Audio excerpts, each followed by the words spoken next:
Ladies and gentlemen, brothers and sisters, people of all ages, welcome back to the Sticky Floors podcast. I am one of your hosts, CJ, and I am joined by Mr. Will. And tonight we are talking about the Killer's Game. So if you've been listening to this show for a while, you know we've been killing it. And we've been talking about killing for like the last 2 months, man. We gonna wash the palate out after this with some we might have to bring romantic comedies back, man. Like we did like 6 of them last year, and I was like, dog, I can't do no more. Remember I told you I was like, I can't do another. You might have to bring one back after this, man.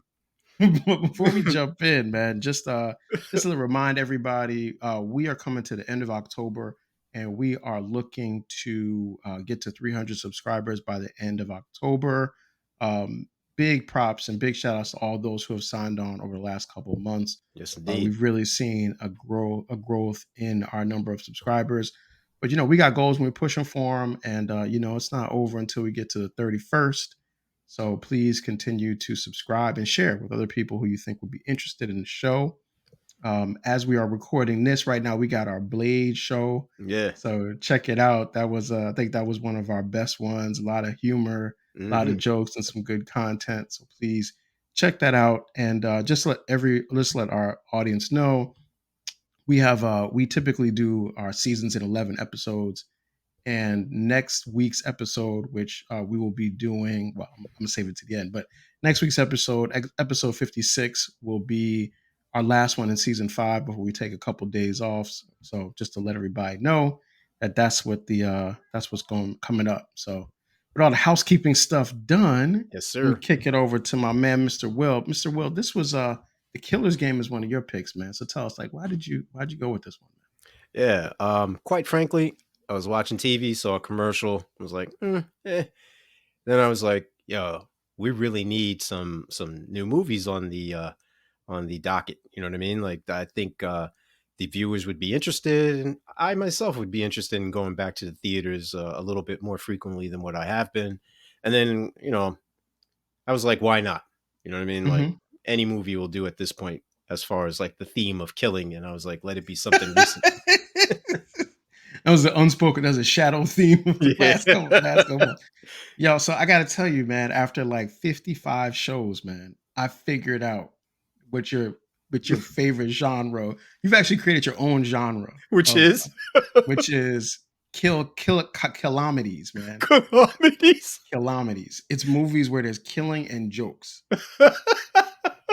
Or maybe it's like a calamity, romance, killing. If those three things, romance, killing, and jokes in a movie, Now I'm that's all your in joint, for man. it. Listen, I thought about, listen, What made you go to Killer's Game. Other thing is you like movies with the word killing them. Killer's Game, right? You pick this, right? Then you pick the Kill Room. Then you pick Killing Them Softly. Wow. But that Now was you see, now you see, right? Look, I'm even go one better. I bet you like the Wu-Tang Killer Bees too, don't you? See what I'm saying? Oh man, that's See what I'm saying? hilarious. If it's got killing in it, I'm all for it. that's your joint. That's your Oh. thing, man. And then if you sprinkle a little romance in there, like Lucky Number 11 Oh. or the Killer's Game, if you sprinkle that a little bit of that there, this is your genre of movies, man. And so Oh. I was watching it and I was like, oh, this is Mr. Will's joint. Like, this is the thing. You could have said like I like amalgamations where they try to combine Killing. different themes. Nah, straight up Look, murder. that's what it Mayhem. is. That's what it is. Look, I bet Oh. you like the song Killing Them Softly. You Which do, right? which version? Doesn't matter. Probably like he both because it got the word killing him. Oh man. Shout That's out to like, the Wu-Tang. Actually, they got some new yep. dunks that are actually about to drop in November. See It's it? supposed to be signed by the RZA on the box and everything too. Yep. There it is, man. Shout out to Killing. Roberta Flack and Lauren Hill by that way. There too. it is. Yep. Oh man. Now you're Yep. gonna make me introspective and start reevaluating my choices. That's where it is, man. I figured it out. Look, you have revealed yourself to me. Now I Now it took me 55 episodes to figure out To really what I'm figure. dealing with. Now I know. Now I know. Like, okay, cool. Oh, that's classic. Oh, I I'm got you. I gonna have got to reevaluate and reassess. But oh something, man. man. All I right, man. So, like, hit us with the summary so we can jump into this one. Oh, that is too much, man. That is too much. Oh, wow. No, you might be onto something, but I caught you, I don't man. know. I don't I know. caught you, I don't man. I know. got you. I'm gonna have to really think on that. I But got you, man. nonetheless, nonetheless, in the action comedy The Killer's Game, David Bautista stars as Joe Flood, a top hitman with a sense of honor and morals who receives a terminal diagnosis, prompting him to spice up his final days with some mindless fun and go out on his own terms. Rather than await his fate, Joe decides to put a hit out on himself, a decision that spirals into chaos and hilarity. As the movie unfolds, audiences are treated to a series of action packed sequences that blend the absurd with the thrilling. There it is. There it is. Yo, first and foremost, man, yo, shout outs to Batista on this, man. Like, I would Yeah. not have thought of him as like a leading man, and probably because most of the movies I've seen him Mm, in, he's been like a he's supporting character. supporting Obviously, actor. we've seen him a lot as Drax, the Hmm. Destroyer in the Guardians movies, and the Avengers movies. But I actually really dug him in this movie. I Mm, thought like he had a return to kind of like the 1980s like physical mm. person in Yeah. the action film thing, which a lot of times you don't see guys like that big anymore doing the No. stuff that he's doing. They're usually much more kind of like an everyman kind of thing. So I actually really dug that. And I thought, props to him for really expanding my perception of like what he could do like just as an actor. Yeah, he has a very diverse background. Um, he was homeless for a little bit, unemployed, very destitute, indigent, and then he was able to like literally, and I hate this phrase, but pull himself up Mhm. by any means and every means necessary. Like wrestling wasn't his thing. He did it as a means to try and get himself, economically stable, put a Yep. roof over his head, et cetera, et cetera. He's got a mixed martial arts background. I Yep. mean, Saw that too. this dude is big, big, big, like 6'5", 6'6", 300 Mhm. plus. You know Yeah. what I mean? Like and not like sloppy or anything like that, but like fit and very, very muscular. This dude, he's well rounded, well spoken, well read, very funny too. Yeah. Like Well, it's I mean, he super shows clever. that with Drax. He shows Yeah, that like the ability to have, like that comedic timing. So yeah. yeah, he's got that. And I noticed too, like, and it's probably because of social media, but there's been a wide acclaim for a series of wrestlers who've been able to do their thing, long standing, mind you, but more Very so recently. interesting. Yeah, ranging from Roddy Piper and Hulk Hogan all the way down to Roman Reigns. So I mean, Yep. like, it's you know these guys are actors in a sense too. I Yeah. mean, they're athletic. Obviously, some of them come from a football background or boxing or mixed martial arts or even basketball, but a lot of them are able to hold their own with respect to serious roles as well too. You know what I mean? Like, so these are things that are very understated. So shout out to Mr. Batista for doing his thing, man. His filmography is very diverse, ranging Yeah. from. Yeah. And then it's interesting because like to just take it back to the wrestling part. I never realized how much creating a wrestling persona Mm, was mm. still meant that you had to do like some sort of acting in a story. Oh yeah. So ironically, I actually learned that from watching the Vince McMahon joint. I watched that Oh, on Netflix word. because I didn't really know, like when I remember being a kid watching Yeah. wrestling and I thought it was all real, right? And Hmm. and it's not that it's not real because obviously the fighting is very well choreographed, Yeah. but there's also like storylines that they're Oh yeah. creating for the characters and they have to act within those storylines. So I think it just lends itself to, movie acting. I think Yeah. that's why you see like, The Rock and like what's his name? John Cena. John Cena and Batista, how they were able to just transcend into that. And even Hulk Hogan has done a little bit of that with like, like Rocky 3 and Hmm. that Hulk Hogan movie. He actually had the movie that he did, and Hmm. all that. So yeah, I mean, like I can see how they can make that transition. Yeah, we've also covered Jesse the Body. You know, Oh yeah, that's right. Yeah, in Predator, Jesse the yeah. Body Ventura. Yep, Yeah, that's so, another one. it's not unforeseen that, these guys can do this, you know what I mean? Yep, Like, I just think that true. it doesn't get the recognition that it deserves, and Right. it's just slowly crept upon us that, yeah, these guys can actually act, on par with other thespians. I mean, Yeah. I don't get it, I'm not delusional where I'm thinking like, "Oh, this is the next Marlon Brando or Denzel Washington," or anything like that, But they but they got their lane. They yeah, got their lane, yeah. and they're doing their thing in it. Yes, yes. That's I couldn't have said it any better than that. They have their lane and they adhere to it. Yeah, definitely. No doubt, no doubt. And then like the genre of film, like obviously this is in your wheelhouse of film, so I know that. I know that. But it's like the it's something this is just something I was wondering. It just came to me like, why do you think assassin movies or movies where the focus is on assassins are so popular? Like, there's so Oh, many movies that have been made, like actually like this one, but actually there's so many movies been made like this. I think that's easy, man. A lot of these guys are charismatic. Everyone likes the loner tough guy. I mean, look at it. These guys represent the men that men want to be, and these are the guys that the women lust after. I mean, Mhm. they're strong, they're able to protect, they're able to provide, they're lone gunmen, literally and figuratively. They're able to, basically be a MacGyver. They can do it all at any Yeah, moment's notice. At the same token, I mean, the strong, silent type, tall, dark, and handsome, like these fit these archetypes so well. that's Um, true. and then That's if you very true. throw in the sense that like there is a little bit of humor, a la Bruce Willis in the what's the joint? Red Notice, and in he was Lucky a number 11. and no, but there's another one where it's comedic. I can't think of the name right now, but he was his ex-wife ends up dating one of the guys he was hired to kill, and they all end up becoming friends or whatever. I can't think of it. Like I basically swap significant others, but it's because of that comedic role and sense in there Mhm.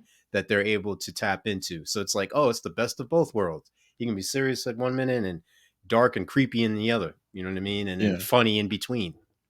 Yeah, definitely. I mean, I think that the point you made about how the assassin fits into a certain archetype, Mhm. that's very true. I agree with that 1,000%. I do wonder though if there's something that makes us as an audience want to see the killer as a good guy. Because like even in this movie, like one of the things that I thought was kind of interesting was how fast his girlfriend just got on board with the idea that he's an assassin. Mm. And it's like he said like, well, everybody killed was bad. Right? Like that was okay with it. And it's funny because in the movie, there's a scene where they're talking to the priest when they're thinking about getting married. Mhm. Remember, he had to do the confession. Right, right. And he was trying to tell the priest the same thing. Everybody killed was bad. And the priest was like, yo, it doesn't matter, man. Killing is killing. Like, you don't just know, like, being a murderer is being a murderer. You don't get a pass if it's a bad guy. Like, it is See, what it is. And uh, I feel like that moral question is something that, like, as an audience, we don't really deal with when we deal with like these ideas of like contract killers. Unless the contract killer is clearly seen as a villain, which I think we only see in like the movie that immediately comes to mind, I know we were talking about earlier, was like Collateral, mm, where Tom Cruise is 1000% a villain. And you don't see him as good because he's put up against Jamie Foxx, who's obviously the hero, or at least the good guy in the movie. so I would push back on that. Okay. Because now there is a new category, and it's called the anti-villain. And you've Okay. discussed it before, where they're not so evil. They may be bad, but they're not evil. And the Mhm. difference between bad is they have codes and they have a sense of duty Mhm. to which they're going to fulfill the contract, but it's not by any means necessary. A la John Wick and Zero. John Wick and Zero face off with knives, and they're in the middle Mhm. of a crowd, and then all of a sudden the kids come, and Zero says, "Wow, you stopped. I would have kept going." And Yeah. there's that difference where Yeah. there. And then the other pushback I would offer is, think about it like this, and I don't mean to demean or I hate when I have to like put this disclaimer there.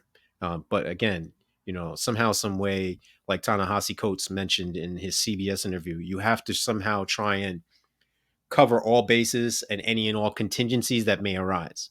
Mm-hmm. So, with that being said, I say this: armed force personnel, they sign a contract for 4 years, and Mm-hmm. many of them are grunts. I've had family members who are in the special forces who are grunts, whether it be the Marines, the Army, the Navy, and they have unalived people. Yeah, Uh, absolutely. and then Yeah, we have friends, associates, family members who are also police officers, and they mm-hmm. have used their gun to Sure, unalive people. They sure. sign contracts, they get paid. It is Yeah, part of the job description. yeah. And the other component of that is there are legally there are degrees of unaliving someone. Third degree, Mm. second Why do you degree, keep first, saying live people? because I, Why do you keep saying unalive? Like, yo, we're doing the killer's game. Like, why do you I'm keep just saying saying, man, unalive? Like, you can't say them. we gotta cover all bases in case we get We're doing penalized. the killer's game. It's all right. We can The say the name of a word movie. kill. It's not a derogatory term when We you're can do. using it. We did kill them softly 3 weeks ago. It's the title of a movie We versus did the kill room 6 months ago. we're not using it as a Yeah, pejorative I got you. I or got you. verb, I got you. But but none. let me just say this. I got you. So, but I do want to just say that I think in those instances that you're talking about, a soldier, police officer, even like CIA agent, FBI agent, those kind of things. Those are people that are, yes, they're signing a contract, yes, they're getting paid. They're also part of an organization, and they're also there's at least the auspices that Mm, what they're doing is designed for the purposes of defending something or protecting something, either defending the idea of the country and what that they're a part of, or defending and protecting the best interests of those countries and those citizens. John Wick is a killer though. He's a contract killer who's like negotiating with gold coins, like this person's got to go and that person's got to go, and whoever you want dead, John Wick kills. Right? That's a little eh, different. That's different than we have to fight a war and we're fighting a battle against these other combatants who have decided that they're risking or putting in danger something that we hold dear. one man's Because freedom fighter is another man's terrorist. sure, but there's also a difference between a soldier and a mercenary. They're all mercenaries. The French But there's a Legion, difference between soldiers and French most. Legion, and most of these I know, guys but have a I know. military background. Sure, but if it's the same thing, they wouldn't have two different names for There's a reason why they send over those I forget what they're called, those companies that they have like government clearance, but they're not really affiliated with it. Yeah, them. like contractors. Yeah, Yeah, like yeah, absolutely. And those are different. Those are different people, but they're not considered soldiers. They don't soldiers have of the fortune. Sure, the A team was mercenaries. They weren't Uh, the A team. So check it out. Like say like the A team in James Bond. James Bond is probably the ultimate assassin, mm, but at least he's a part of at like least. MI's. At least justified it, right? At least he's a part of MI6, and he's like a part of an organization that has the responsibility of defending England, right? At least that's the auspices under what he's how he's operating, right? Mm. That's a little different than John Wick. I'm just gonna keep coming to I John know Wick you as an are, example. and I'll put I it mean, to you because like John Wick is the most prominent example. And to be clear, I love those movies. Like, well, oh not the no, third one, I get it. but the first two I really dig. Mm. So like I get it. I like the movies. Look, I go and watch them too. I just think that it's I like go and watch it too. yeah, I go watch them too. But I think like I wonder if there's a chance for a director to come back to this idea that like the assassin isn't actually the good guy, and Mm. like they don't become more good because somebody's trying to kill them. It's Mm. like that, like like you don't become a good guy because like you don't. I mean, like even in this movie, like yo, Batista really did put a hit out on himself. Like he did do that. Like I guess there's an out clause in the contract, and that part is fine. You can have that. But those first people that came to kill him, they were like within their rights based on the context of the deal that was signed. Again, my pushback would be look at it like this. You mentioned John Wick, right? Mhm. In two, he told him, I was only doing this because it was personal. It was revenge. They should have let him go off of that. It should have. Because Yep. he wasn't signing a contract or agreeing to Yeah. come back. He Yeah. came back because he was wrong. And that was no difference than defending yourself. What is he supposed to do? Let this guy beat him kill his dog, steal his car. Yep. Those are offenses that could put you in jail, real Yeah, jail, he could have went to the real time. cops. Yeah, real time. He could have went to the cops. Could have went to the he cops. could have reported them to the police. Could have, but again, I think that would be breaking a code. Remember, this Yeah, is something that they don't do. They don't go to the cops. They handle it yeah. themselves. Um, So I got question. That's a good point, and I got questions about that later on. So, okay, that's fair. That's fair. And then All the right. other thing on top of it too is, remember, Santino hired him, well, not even coerced him into killing his sister. I'm going to say Yes. kill instead of unaliving. And then he not only Killers. did that, but he did it under the penalty of his own life. Yep. And then the ultimate was John didn't do it. Sophia committed suicide. He Yep. took the rap for it, Yep. didn't Yep. speak like what she did, or et cetera, et cetera. I'm just Yeah. saying, killer Yeah. with a John. heart. I got you. John Wick unalive like 300 people in 4 movies. That one person he didn't get. That's fine. Protecting I got. himself, protecting himself. They came after him. He didn't go after them. He didn't seek All them right. out. All right. Wait. So what about this movie? Batista wipes out about good 10 or 15 people before Mhm. the people come after him. What about all those people that he's just picking off left and right, man? Remember, he said they were bad people. They did what they did.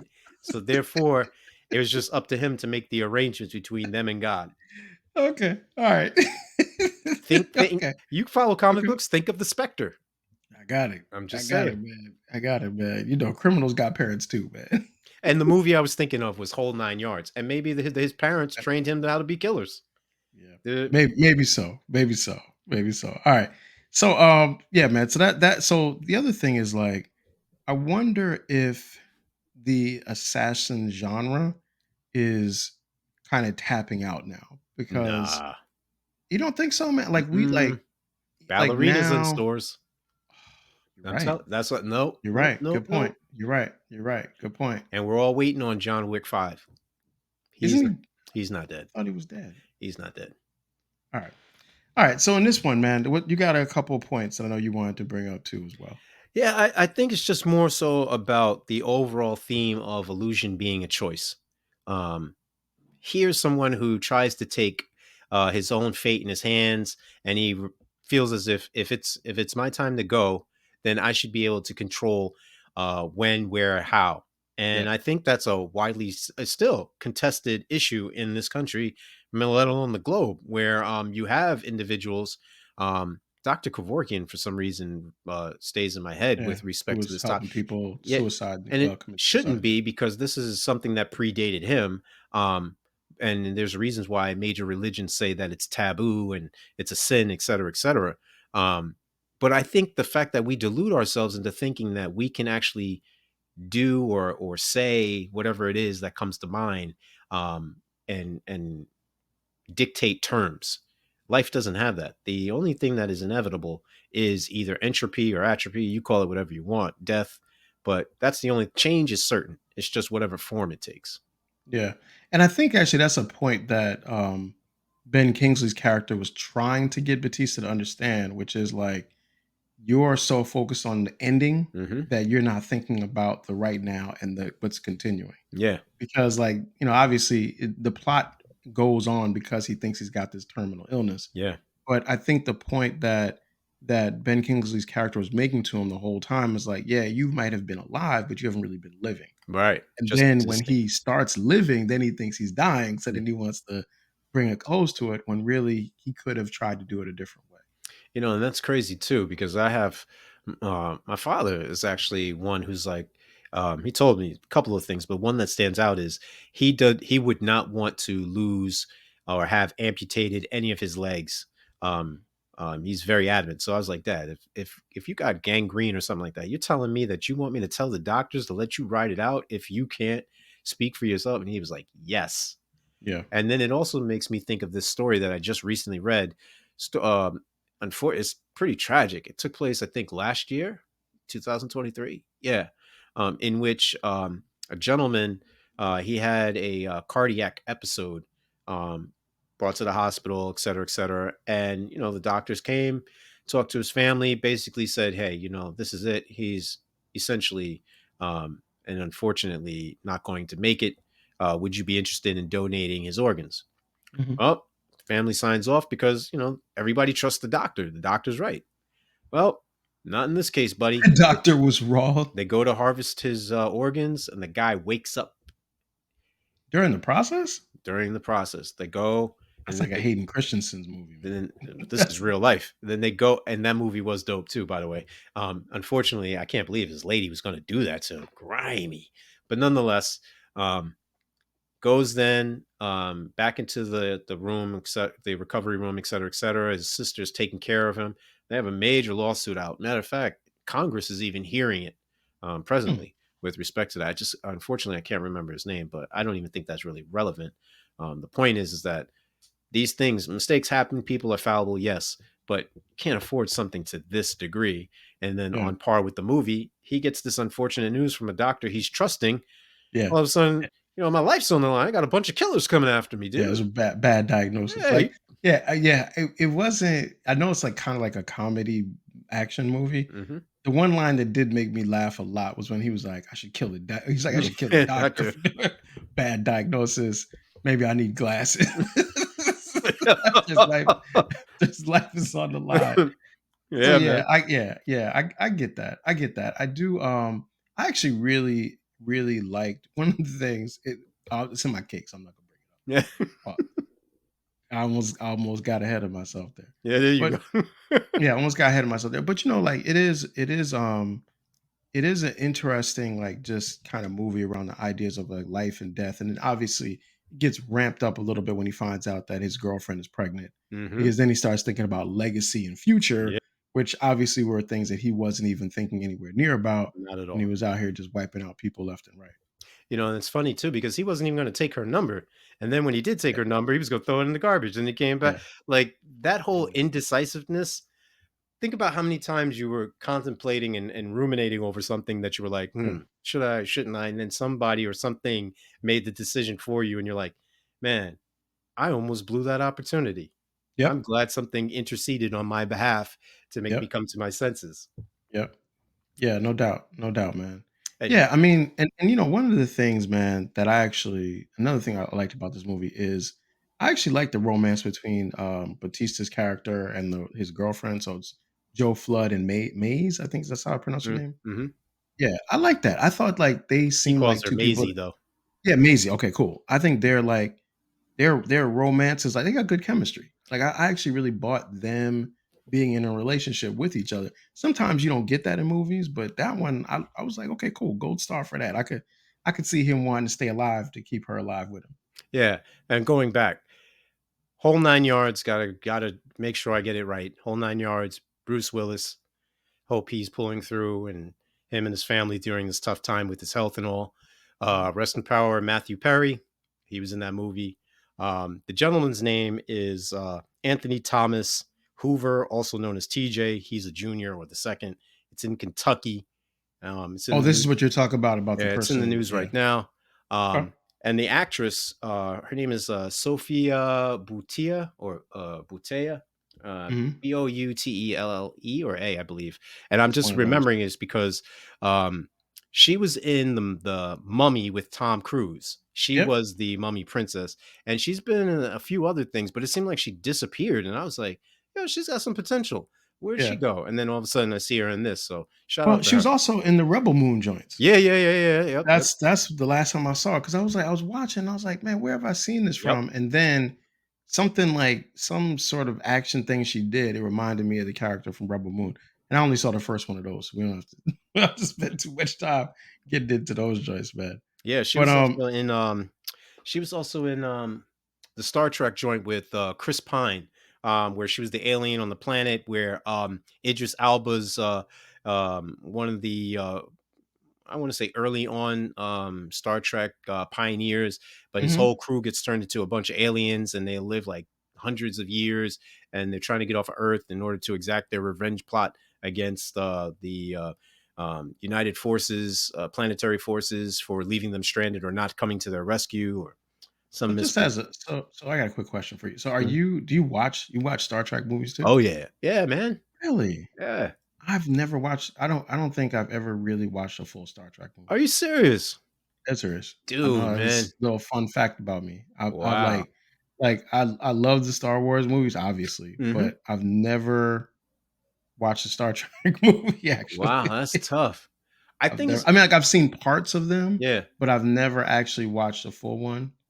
So that's it. When everything you were saying, it was like, "Okay, Yeah, cool. okay. Must be." Nah, well, shout out to Gene Roddenberry and rest in power. I think it's because, like, they had such a diverse um, charter as far as, like, the occupancy of the original Enterprise, and they came Mhm. from such a like, you could see black people on there, people that Yeah, would that's true. look like us. Whereas I would always look at these outer space movies and be like, "Man, what do you mean to tell us that black people don't make it in the future?" But, No. at the same same token That's exactly what they were telling you. No. So it's just like, wow, there's green people, there's purple people, there's Yeah, blobs, there's yeah, gases, but yeah. there's And no it's black all people. that in Lando Calrissian. Yeah, you know what I'm saying? Lando's the only black man. It's You're the whole galaxy. like Whole galaxy wow, is just him. the entire galaxy It's and just him. nobody else. And then it No. wasn't until recently, you know what I mean? Like you get Mace Windu, you get, all these other Yeah, individuals. now it's 2. Progress. Alright, anyways, man, yo, let's jump into let's jump into the cake, man. Alright, so I got a couple things. I alluded to some of them, in terms of some things that I really liked about it. First of all, yo, I really like, Ben Kingsley in this joint. Mhm. Just a really, really dope actor, been in a lot of movies, obviously. He I think he balances out the scenes with Batista really well. Mm, He plays the fatherly figure role definitely, definitely. that Batista, like, needs and everything, and I dig that. So, and by the way, shout out to the lady who plays his wife. Everything she says in the dinner scene is 100% correct. This is a semi-family show, so we're not gonna go into all the details, but if you watch the movie and you see that scene, you see that advice, no lies are detected. Let's So just just say so that it's very explicit, folks. no lies are detected in what she's saying. So we got that one. Next, yo, how about shout out to, like, the doctor saying, I know it's gonna sound crazy when I say it, but shout out to the doctor saying, yo, you might have CTE. Like, yo, I just think that, like, we need to really start looking at more and more Woo! people in America might have CTE, not just Just football because they didn't players. play football or No, some not type of just no, contact sport. just no, just you fell too many times on your head and you might Ah, have CTE and that could be messing you up, right? Like it's a lot of people that we need oh, to, like, really check based on that. And I appreciate the movie saying, like, hey, that could be the problem too. So that was another thing I like, man. And last but not least, I got a little thread going now. ugh. Last but not least, when the part where Maisie was talking about all the injuries she suffers being a dancer, Yeah. I had never thought about that, but that makes a lot of sense. Stress fractures, Mhm. torn ligaments, broken toes, all those things. You think of dancing as being so beautiful and elegant that you don't think about it as being physically taxing. When she said that, it made me think about it. And then I was Mm. like, oh, wow, that's really an interesting little tidbit of something that I learned from it. And you know that the actress is actually a professionally trained dancer. Yeah. No, no, I knew that. Yeah, professionally trained dancer. She actually toured with Madonna Mhm. and was going to tour with Michael Jackson, except that she was still on tour with Madonna. So very, very talented background. And I love when um, movies pick people that actually have the skill in Yeah. their background to play the role. You So, sound like Cameron, where he's like, "Yo, I can't watch a basketball game. I mean, a basketball oh movie yeah, it's true. if the It's dude true. 1 minute he's here, the next minute he's there." It's true. It's true, man. The actor's Uh, got to be able to do the you thing, gotta man. be I able to agree with play that. ball. You Oh, got to be able to do it, man. You got to be able to, yeah, he's right. oh So yeah, man. man, that's my cake, man. What you got? Well, the actress's name is Alex Kingston. She plays Sharon Rantic. That's who you Mhm. talk about, Ben Kingsley's wife in the movie. Shout out to her. Keeps Yeah, it yeah, official. she keeps it, yeah, 100. She keeps it Um, official. yeah, definitely. Um, there's a few things that I liked about this movie in particular that I'd like to highlight. The first and Mhm. foremost is the cast. I'm really big on being able to have an ensemble that complements one another as well as a pretty decent, at the very least. I can suspend imagination. Um, Mhm. um, but if they can convey sincerity, authenticity, humor, and be able to pull off some of the stunts in which they're involved in, cool. You know what I mean? Mhm. And I think that this movie, as you beautifully articulated, David Bautista, he seems very realistic in his role as not only a leading man and a comedic presence, but also the ability to pull off the physicality Absolutely. necessary in this role. Because you can't have someone who's a string bean be able to, eliminate all of the assassins that he was able to do single-handedly. Like it's got to Yeah. be, you got to believe like he has some type of background. And when he tells the doctor, yeah, I'm a sergeant, or in his case, a former sergeant in the Marines, and et cetera, et cetera. You're like, oh, I can see that. Yeah. That's I could. plausible. Yeah. Yeah. So definitely kudos to the cast, like you mentioned, their backgrounds respectively lend itself credence to this movie. Another thing that I definitely want to highlight is just the different types of assassins. You have the two brothers, and one of them, mind you, is Dark Maul. Hmm. Scott, what's his face? Um, they're able to pull off like the rowdy, very much vulgar, Scottish Irish thing going on. Hmm. I definitely like the two sisters, or I don't know if they're not blood related, but they're very close as far as like their kinship and such. I like the Wait, you Chinese. talking about the stripper killers? Well, you had to say that. I just said I'm focusing.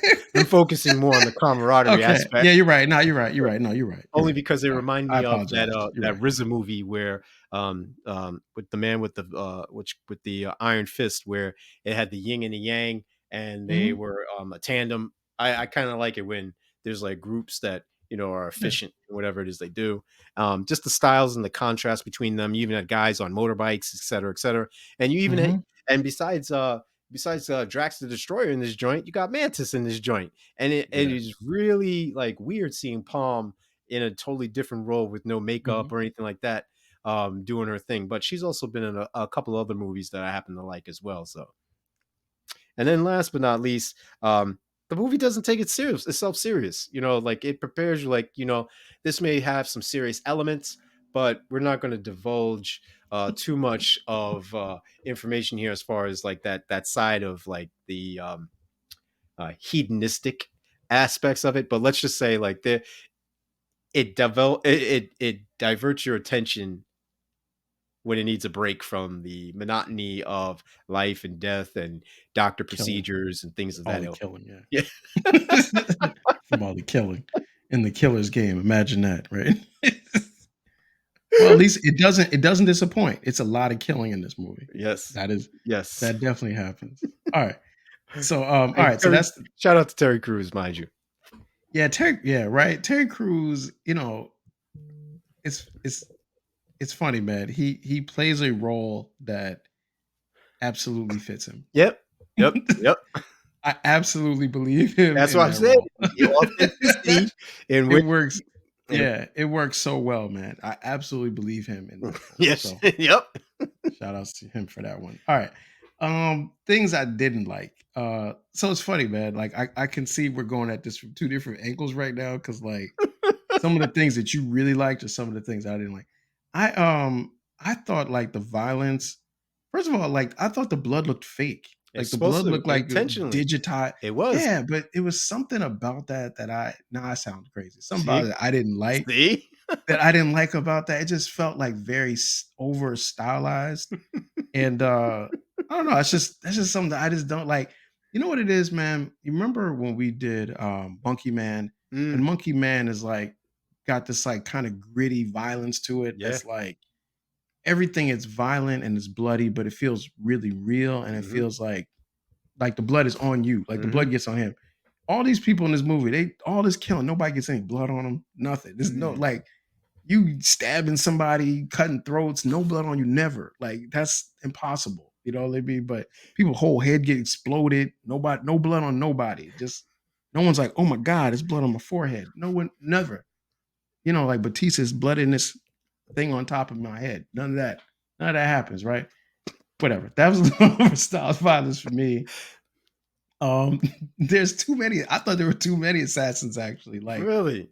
it was like now to be fair, they did do a good job at doing like equal opportunity, Mhm. all races, all stereotypes, murderers. They Mm. did do that. So Mhm. that's United Benetton of violence. They got that. Shout outs to you for that. But I didn't I just felt like it was too many violent people. Oh. I just didn't like that part. But here's the thing, man. I'm gonna get to my main thing. And yo, this is the thing, man. And I was saying to you this to you earlier. I've watched a lot of movies, right? And there's always been some things I hate. this may be the most thing that I've ever hated in any one movie that I've watched. Wow. And it is the rug pull of him thinking that he had a brain disease and then not really having it. And the Really? reason why is because I thought it was so interesting, the concept that he was going to try to save himself, but also that he was going to try to save him. Well, I thought he was going to try to. The movie didn't work the way I thought it was going to. I thought what was going to happen is he was going to find out he had a terminal illness. Then he was going to say, "Okay, the assassins were going to kill me." Then he was going to find out that the girl was pregnant, and then he was going to try to save himself for that. But in the back of your head, as an audience, you knew that he was going to die no matter what. And that was that's what I thought the movie was going to do. So when the movie, because like as soon as she said to him, "I have something to tell you too," I knew that she was going to tell him she was pregnant. I knew that, like, because she said it with a smile on her face. So Mhm. normally, a woman says, "I want to talk to you," it's bad. But that time, that time, I knew it was going to be good. So then I'm watching it and I'm like, "Oh, this is going to be interesting. He's going to be fighting for his life, and he's going to be dying, and he's going to try to like be there with his girl and do baby, and he's still going to die anyway." But then they just rug pulled the whole thing, and I was so mad. So when he got the doctor message that it was a mistake, I wanted to stop watching the movie, and I've never felt that way. But I had built in my head this expectation of what the movie was going to be like, and then it didn't get there, and I was upset. Thank you for coming to my TED talk. That's it. That's it. That's all I got. Oh, that's a lot to unravel and unpack. It is bad. It is. I actually like that. I like the rug pull, and Of course you it's do. not the first time that they did it in the movie either. I Of liked all course of it the did. scenes in which it had you thinking right, and then it went left. Um, Mhm, with respect to that particular scenario you're talking about, I look at it like this: how many times do we blindly trust something? And I think this is one of the major tenets in the movie about mhm. trust. He didn't have the courage to trust his girlfriend with, him being by her side and loving her, et cetera, and seeing him if it was his time, if it was a terminal illness, Yeah, by allowing her the courtesy to decide for herself what she wanted to do and be a part of and to continue that's to fair. love him, et cetera, et cetera. Simultaneously, I think it's also refreshing that you have someone of his stature, of his magnitude, to admit a vulnerability. Remember, men don't cry, especially someone who's like him, a big tough guy. And throughout Yeah. the movie, he's expressing just how tough he is. And he Yep. brazenly goes into all these dangerous scenarios, with a knowledge that this could be it for him. Um, Mhm. but then you find out it's a false bravado. I also like the fact that he has this father figure who's trying to counsel him. And how many Yep. times have any of us not listened to someone wiser, older, who's gone Yes. through these things? You don't have a lifetime to Yep. relive the mistakes that they made. So why not take the cheat code? Um, Yeah, so I also find it also amusing that, you know, these nuggets that he's given throughout the movie, it's not until all of a sudden the doctor tells him and gives him the stamp of approval that you can go on living, that yeah. I made a mistake. Um, But it that's takes the him off the hook. You know what I mean? Like, but that's why I that's the loved it. But that's the point though. Everything that you just said, the listening to the older guy and giving his girlfriend a chance to actually try to take care of him and thinking about life beyond just what he wants, all that gets thrown out the window when he finds out that he doesn't have the diagnosis. I don't When think he so. had the diagnosis, all of those things mattered. After they take that off the table, then it's like after that point, I for me, I knew exactly where the movie was going from there. You knew that he was going to Until that, marry her. You knew that of he. course, Why? because I knew she was pregnant. She could have been pregnant. They could have just stayed together and did their thing. I knew there was nothing that was surprising to me about this movie. That was the one thing. That's why I felt so cheated when they took it from me because it was the one detail that I didn't know how that was going to play out. And then as soon as it happened, I was like, okay, so now he's going to try to kill all the assassins so he can stay alive, and he's going to be with the But how girl. else would they be able to write him a plausible way to redemption to He's not going to get redemption. hmm. See, and that's why the movie wouldn't have worked. Because the hero has to live. The hero. How many times have you walked out of theater like they shouldn't have killed that guy off? How many times you walked out of a movie and thought they should have that ending was perfect because the hero died? Never, not one. The, the I, professional. nope. I wanted him to live, and Oh, Shane, oh, that Shane, I wanted him to oh, live. The Professional is so good because he doesn't make it. I hated it. Oh, I that's so hate it. good. Anytime the Carlito's Way, anytime the hero Oh, Heat, yo, Robert De Niro dying, I Scarface. What about Scarface? Like these hated it. movies are great because you Didn't okay, so you did want okay, so I'm not bound to the happy ending.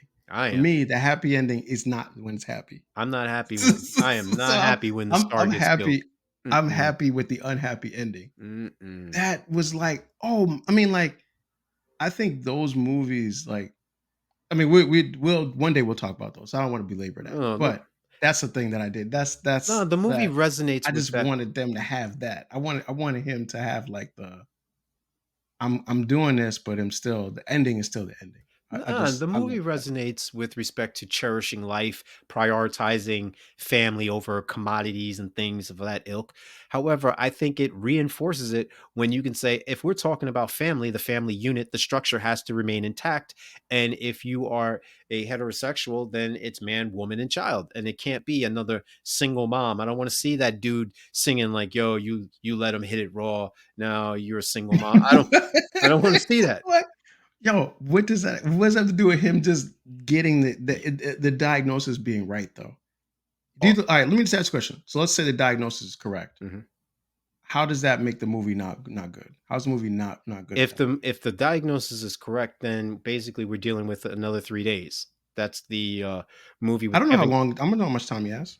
No, but I'm saying And I mean the movie is 3 days long anyway. no, From the that point. movie's entitled 3 Days Later. That's with Kevin Costner, Amber Heard, Connie Nielsen, who was Wonder Woman's mother, Gal Gadot's mother, and, Haley Steinfeld, AKA the second Hawkeye. In that movie, Kevin Costner has, some type of form of cancer, and, Amber Heard hires him in order to go out and commit these contract murders against people. Okay. He's a CIA agent, and then he ends up getting a miraculous cure, and at the end, they say, well, we don't know how long it's going to last, but it's long enough to have him reclaim the life that he should have had by leaving his family, aka his wife and his daughter, in order to complete those missions. I've So seen that movie already. You so want to that's go a see it? great You want to see a movie? Go see that. movie reference, by the That's way. Props to you for that. thank Props to you for that. I'm still standing by. you. This was the ultimate rug pull that I absolutely did not like in this movie. So props to that. Props to that. Listen, credit to you for that reference that you just pulled out. That was good Just stuff. saying, man. What didn't you like? What didn't you like? It's just two things, and for me, I'm nitpicking. It's the generic action film in itself, in which you're geared up to see all this raw carnage and stuff, and then all of a Mhm. sudden at the end, you kind of like know what it's meant to be and what it's going to go about. So Yep. the predictability, because like you said, like I've seen this movie before, so I know the twists and the turns. That's why I Yeah. was pleasantly surprised that he lived. Um, and then I think the other thing is like just that this is another reference to a bunch of other assassin movies in which Yeah. you see the guy going out in a blaze of glory, aka the movie Assassins with Sylvester Stallone and Antonio Banderas, or Yep. any of the countless Bond movies. And I don't want to get John into Wick movies. yeah, you Yeah. know what I mean. So like, Yeah. I don't want to see that again. If we're going to tap into that particular narrative, I want to see something that diverges from the norm, and I think this movie does it. Interesting. All right, cool. Questions.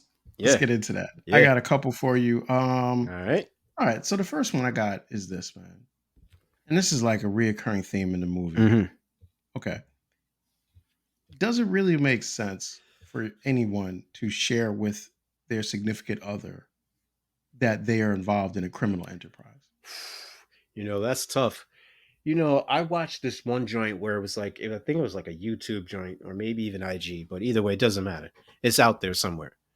That most guys, oh yeah, it was TK Kirkland. And he was like, he's a comedian Mhm, from, mhm. and he was like, you know, I have a bunch of cop friends and they tell me it's not that kingpins are dragged down in a blaze of glory or this, that, and the third, or, somebody in their team sells them out. It's usually their woman when they're doing that pillow talk stuff where Yeah. she wants revenge on them. And for me, I'm sitting there and I'm like, would you rather be completely honest with someone and give them the choice to be down?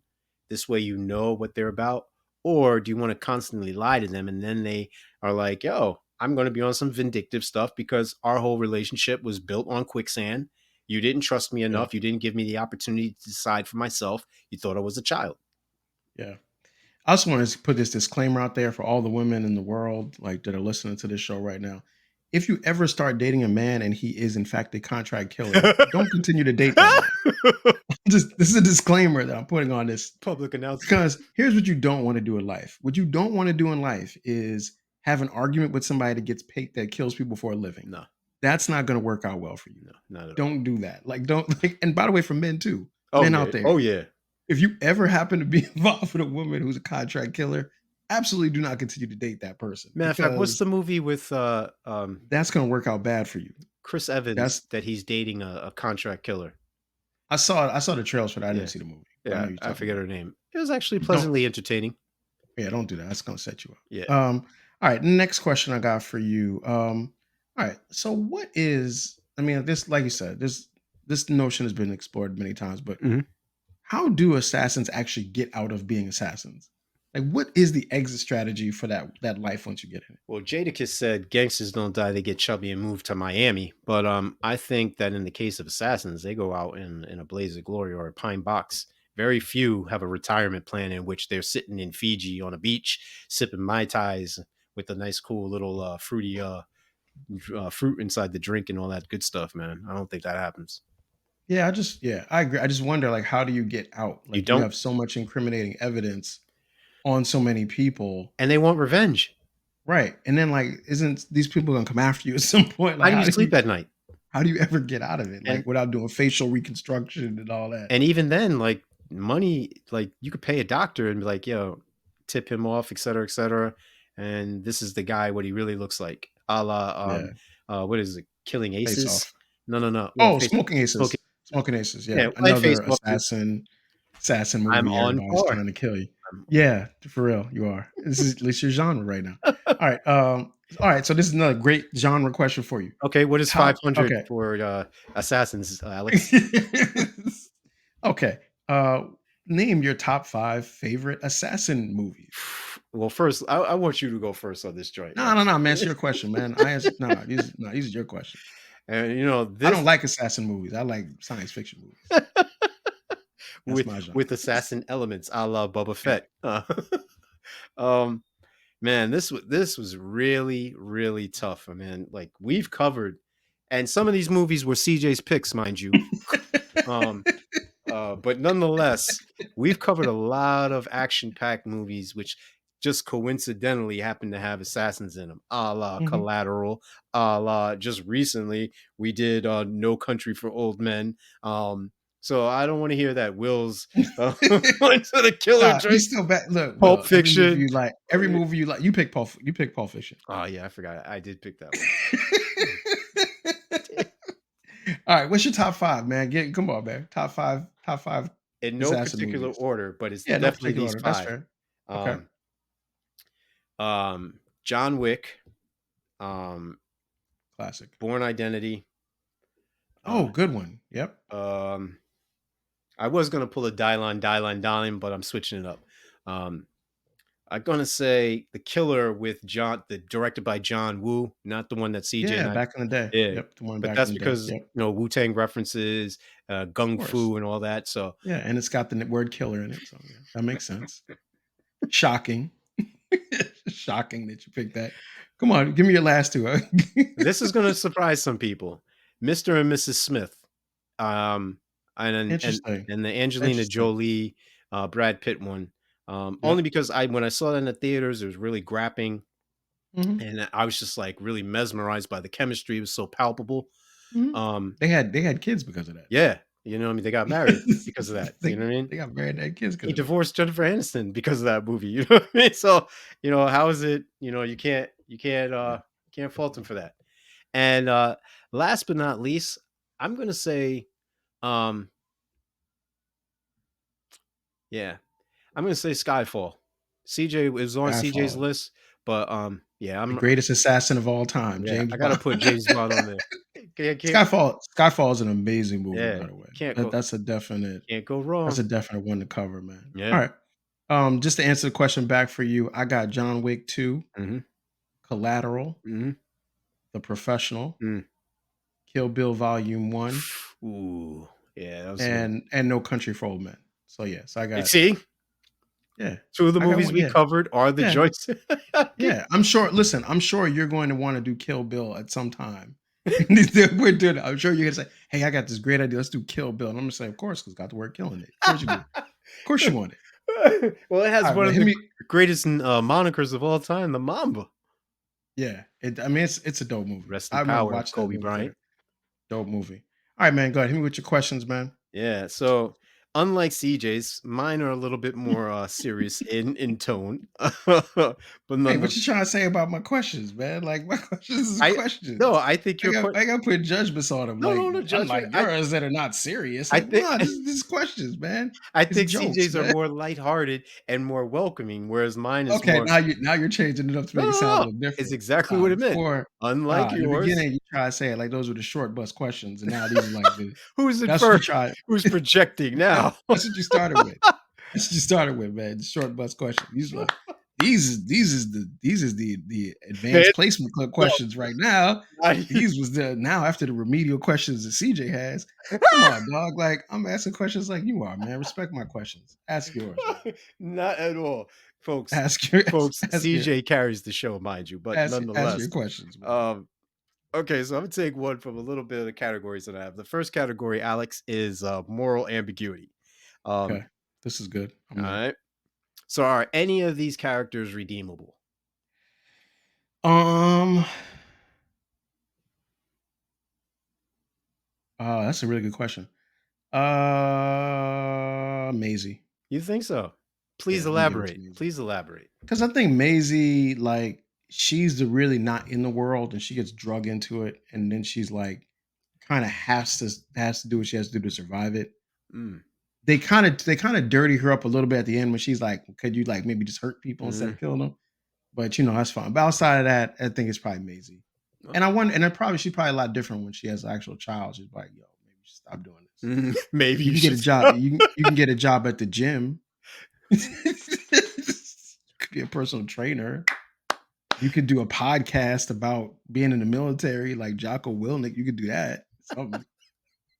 It's other options out there. Okay, okay. I dig that. All right. What about this next category? Trust and betrayal. How do trust and betrayal play a role in the relationships between these characters? Yeah, I mean, like the only thing. Here's the thing, man.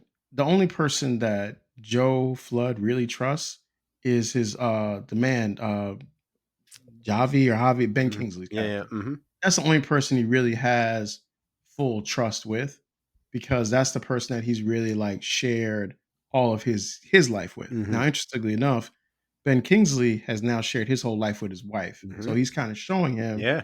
you can have this life, Hmm. but you got to play it with the cards face up from the very beginning. Hmm.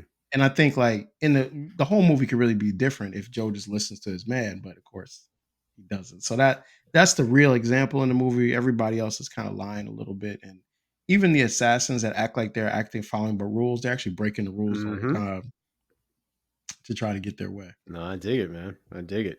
Okay. And since we're on par with the whole killing theme, this next joint is about consequences of violence. Okay, Okay, so what does the commentary of this film make about the consequences of violence, both for the individual and society as a whole? that there are no consequences. Mm. That's what it says. It says there are no. It says that you can, as long as you can get away with it, you can kill all the people that you want. Mm. Because I mean, like it's a lot of death, a lot. Like who cleans up all those bodies? I guess there's a body cleanup company that comes to that castle and the church. I mean, like, what about the pastor that got shot randomly? Like, what's he gonna do now? They gotta build him a new church. They blew up the church. It's a lot of stuff that a lot of people's lives are on the line in this movie. Mm. It's just like I think like these kind of these movies just kind of ignore that part because it's almost like you said in the beginning. You go and you're watching something fun. You're not going to think about the consequences. The movie doesn't care about that. Hmm. It goes from there. Yeah. There's actually a company in based upon what is it? First Tom Holland Spider-Man movie that cleans up after all the carnage and all that. I forget the name of it. It's in the comics too. Um, About damage yeah, control. damage control. Yep, yep. Mhm. So that's a very interesting concept that you bring up. Like it's almost like acceptable collateral damage. Yeah. Well, here's the thing, man. We talked a little bit about Kill Bill. Remember in Kill Bill Volume 1, after the bride kills Vivica Fox's character, and the Yeah, daughter is there, and she's like, if you want to get me, come get me later on. But it was like in that moment, there's like there is really a consequence. The consequence is now this person's gonna try to kill you for the rest of their life. just like in the last Like there's John like Wick movie. yeah, there's like a sense like this thing doesn't stop Nope. because with this one thing. So Well, that's a reoccurring theme also in Naruto, like feeling one's pain and stopping the yeah. senseless cycle of revenge or vengeance or retribution. All right. So, my last question on that note then is about power dynamics and the psychological impact as far as violence is concerned. How does the psychological toll of the events affect the characters long term? And is there a way to recover from such experiences? I think that for the characters that are left at the end, which is like Joe, Maisie, and the other folks, I think they're going to be okay actually, Mm, because some of them this is the life they chose and they're familiar with it.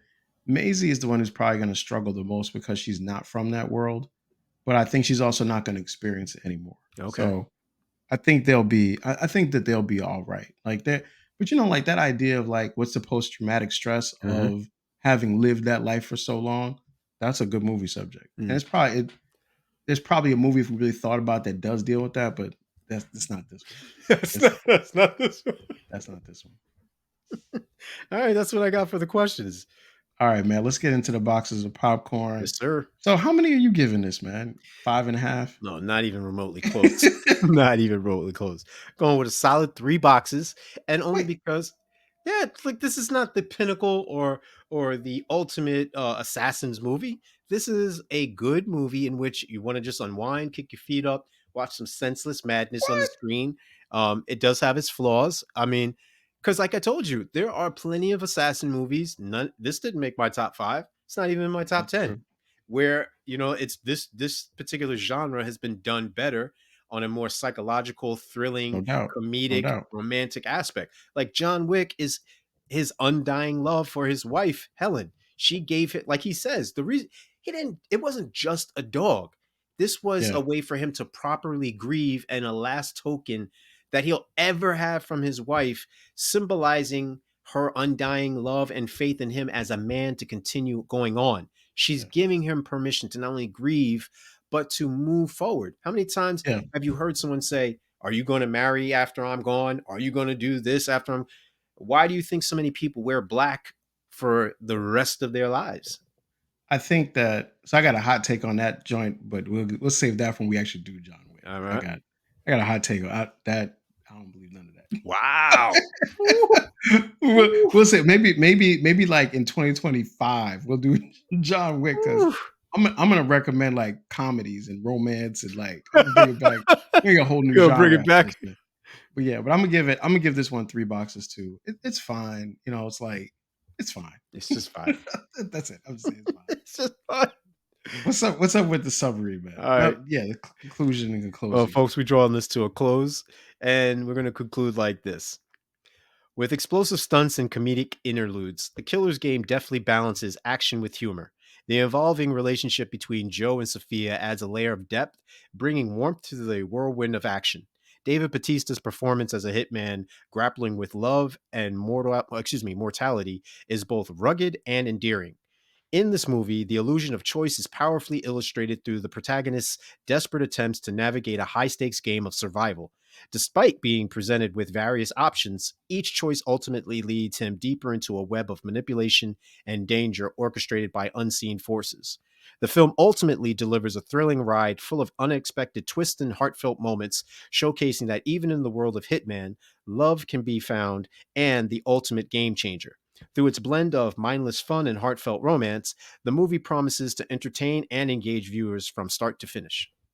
There it is, and there it is, man. And so, with that said, next week we are coming back with the final, probably Venom movie, Mm. Venom 3: The Last Dance. That's going to be in theaters. Actually, as we're taping this movie will be out on this Friday. So this one when we do our breakdown of it, it'll be like super spoilers Oh yeah. for it. So make sure that you see it, and then come listen to us. If not, listen to us and then go see it. Maybe you want to see it more, maybe not. We don't know either because we haven't seen it yet. So we'll find out. We'll find out a little bit too. But either way, please come back, check it out. Once again, we are pressing to get to 300 subscribers by the end of this month. Major props out to those people who have helped us to build our subscriptions over the last not even year yet. So thank you very much for liking and subscribing. We appreciate that. And once again, the Sticky Floors podcast is available wherever you get your podcasts. We are available on Apple Podcasts, Spotify Podcasts, and YouTube, where we have our YouTube page. Please like, subscribe, share, and we will do this again next week. Peace.